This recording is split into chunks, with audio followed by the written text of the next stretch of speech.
Welcome to RhAPPcast, the official podcast of Rheumatology Advanced Practice Providers, where we dive deep into the evolving world of rheumatology, bringing you the latest research, insights, and conversations that help shape best practices and inspire innovative care. I'm your host, Amanda Mixon, the president of RhAPP, and today we're going to continue our enlightening series on the role of IL-23 in rheumatic disease, with a special focus on the IL-23 inhibition.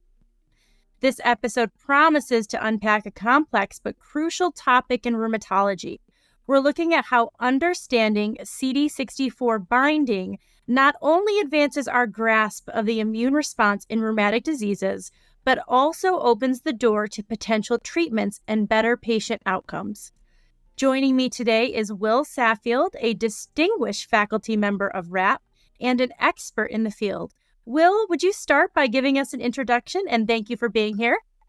Yeah, absolutely. My name is William Saalfeld. I'm a nurse practitioner in Lincoln, Nebraska, and I've been in rheumatology since 2017, and I fell into it by accident, but I really enjoyed it ever since I got into it because it's like detective work, and even like the stuff we're talking about today, understanding it helps you facilitate why you're going to choose this treatment over that treatment for a potential disease phenotype and how to go about talking to patients with the benefit and risks of it. So it's perpetually challenging in the field and endlessly interesting. And there's been so much stuff that's evolved over the course of the last few years alone. It's kind of almost like tiresome to keep up on everything at times. Absolutely. I feel the same way. I think to myself, I don't know that, it would just be very challenging to get into this field now where there's so many options and we have to really understand all the intricacies of all the different options and the good and the bad and the in-between. So I think that's why these, podcasts are so important and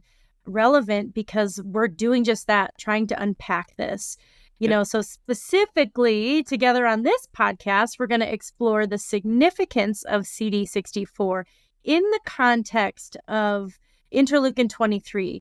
We're going to delve into the mechanics of how these interactions affect disease progression and discuss the promising horizons in therapy and patient care that this knowledge unveils. So whether you're a seasoned practitioner, a new advanced practice provider, or just someone fascinated by the dynamic field of rheumatology, this episode's crafted with you in mind. So please sit back as we unravel the complexities of CD64 binding and its implications in the future of rheumatology. So let's go ahead and get started. I can't think of somebody better than you, Will, to have. So, all right. I feel like every single conference, rheumatology conference that is, that I go to, and sometimes derm conferences, of course, too, I'm hearing all about CD64 binding. So can you please start me just by giving me a background on CD64? Yeah, absolutely. And when we talk about it, it's relevant to know that we're talking about these antibodies, these Y-shaped proteins, and they have their two main parts that everyone's aware of: the antigen binding fragment, the Fab fragment, and then the Fc region, which is the domain that interacts with a lot of immune cells, including the complement system, and influences how the antibody functions in the body. And CD64 is a very high affinity receptor protein found on the surface of these immune cells for the Fc portion of immunoglobulin G, these IgG molecules. And it's expressed on cells of this myeloid lineage, including monocytes, macrophages, and dendritic cells, which play a role in inflammation.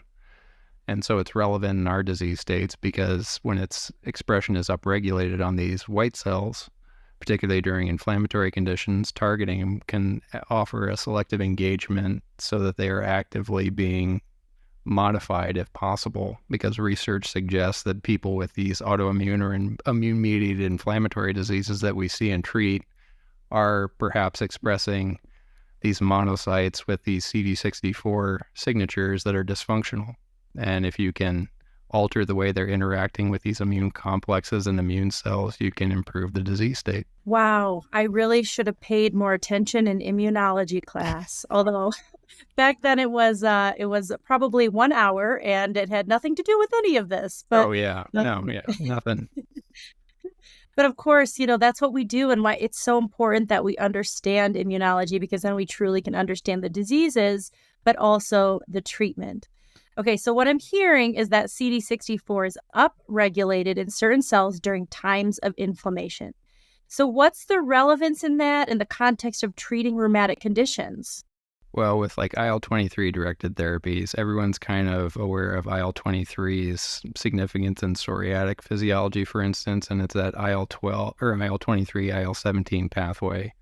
IL-23 is just a cytokine, a type of signaling molecule that fuels that pathway, and anytime you bind to or interrupt that message upstream or downstream, it affects other cellular messengers that promote either Th17 cells, downstream effects on IL-17A, TNF, IL-22 that contribute to joint inflammation, bone destruction, kind of the stuff we see.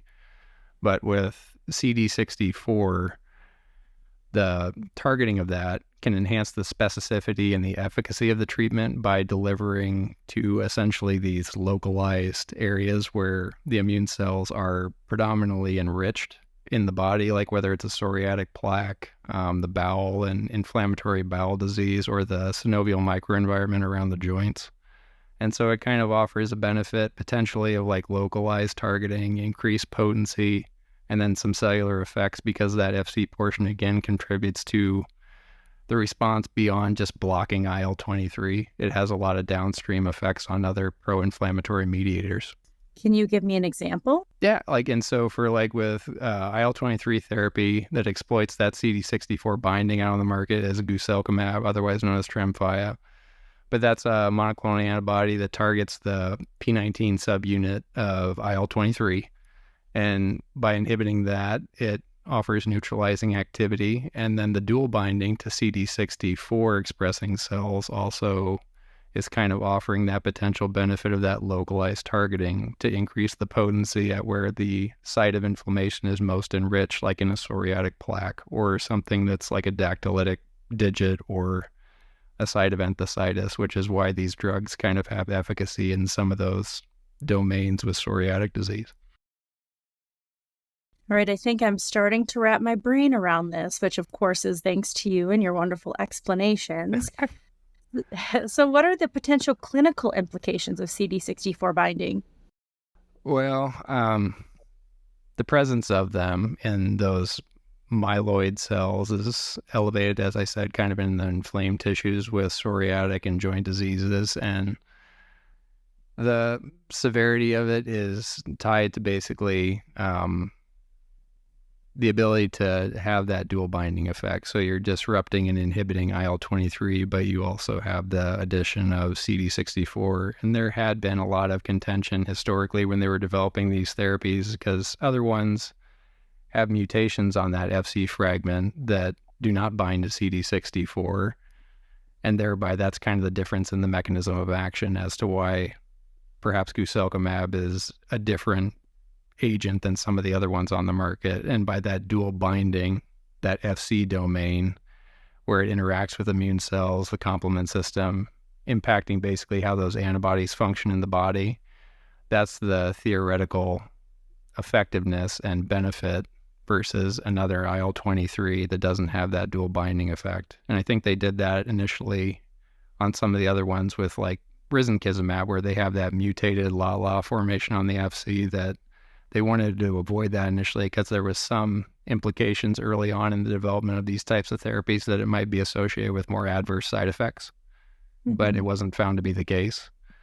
And so it's just a different and more unique kind of molecular signature on how these drugs are different, but the benefit overall would be like localized targeting, increased potency, and the cellular effects of binding to CD64.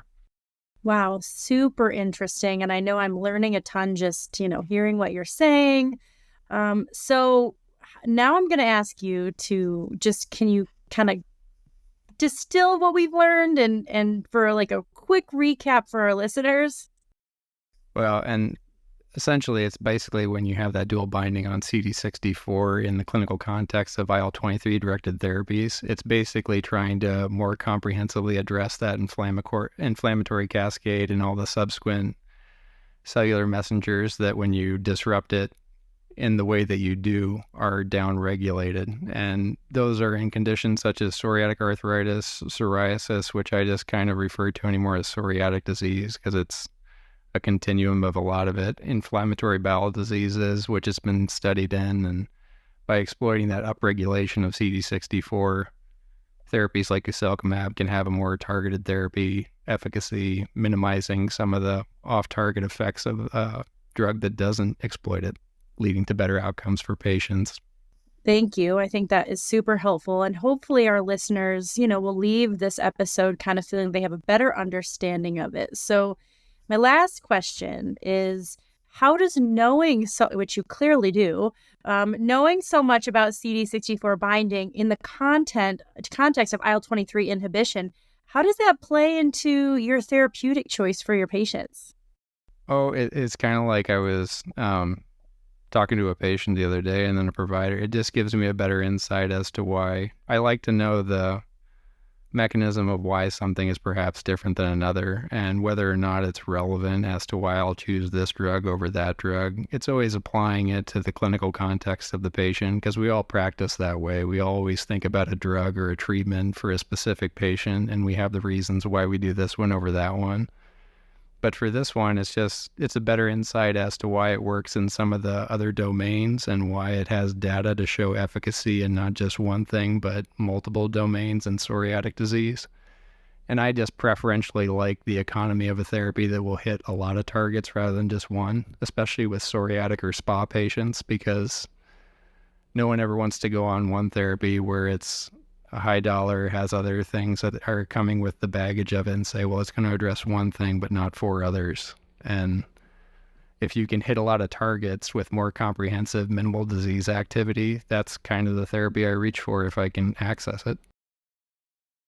Yeah, I couldn't agree more, especially because so many of our psoriatic patients, they have these different, pieces to it, right? It's not just one thing. There's so much overlap, right? Whether it be the gut, the skin, the joints, the Yep. eyes, all of these different things. And so I agree. It's nice to have a therapy that hits different parts of that because I don't know about you, but I've had patients where I feel like I'm going down one road with them, like, oh, it's just this.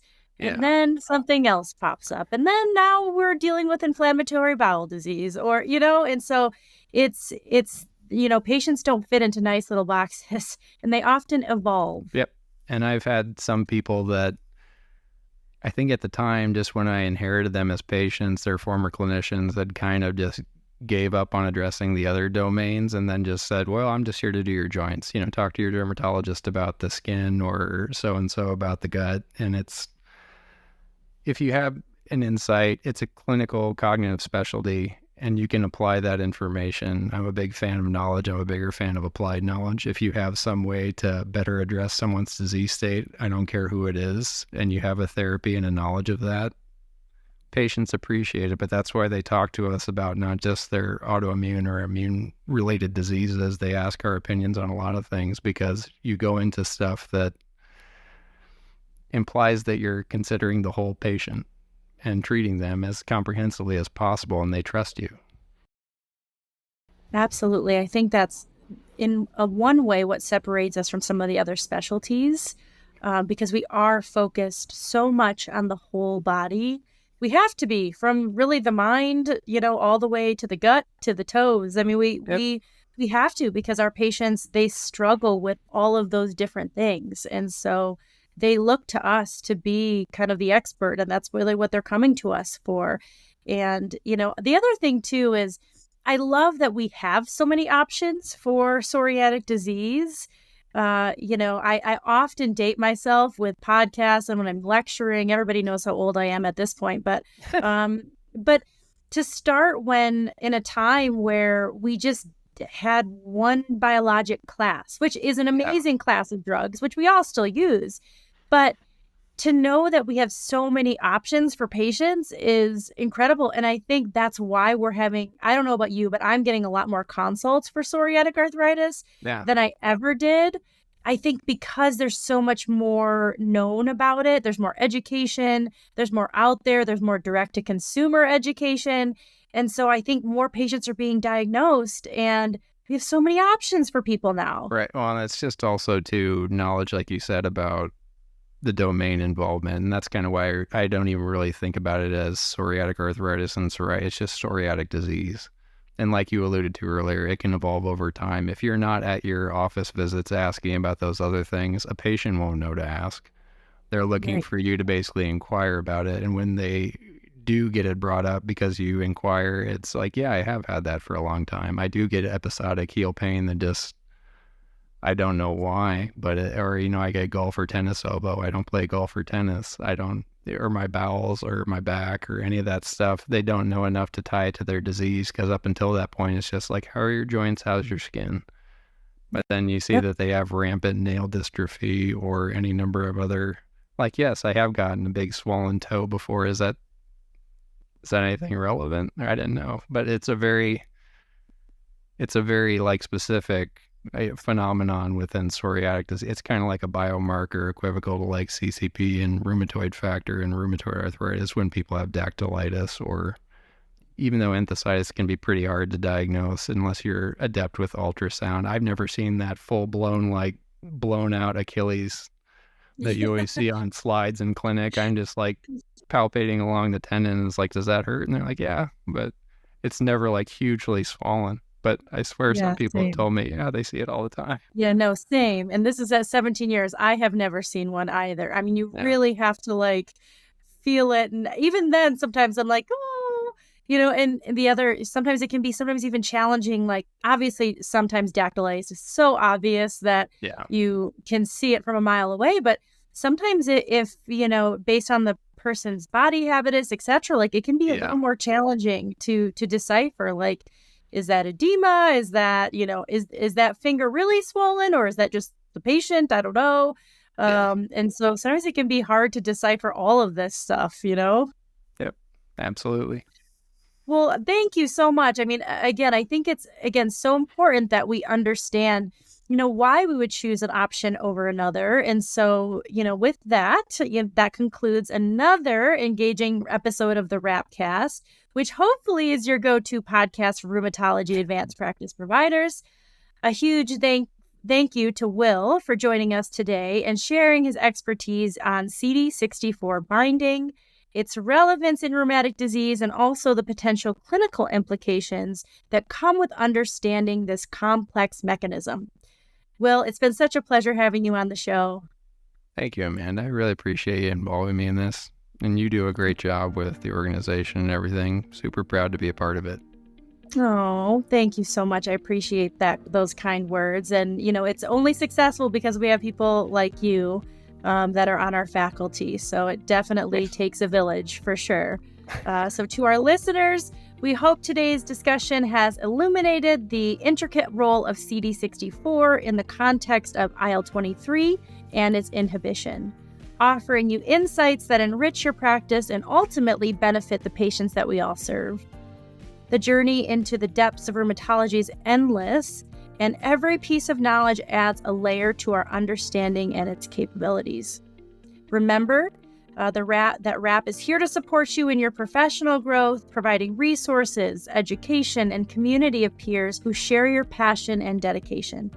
Make sure to subscribe to the RhAPPcast on your favorite podcast platform, and don't forget to explore the growing RhAPP ecosystem further. So, of course, you can come to our website, rhapp.org, our RhAPP Ace app. You can connect with us on social media, Twitter @RheumAPP, and Instagram @RheumAPP for the latest updates, insightful content, and exciting knowledge that we all have. Again, I'm Amanda Mixon. Thanks so much for tuning in and reminding you to keep making a difference one patient at a time. Until next time, take care.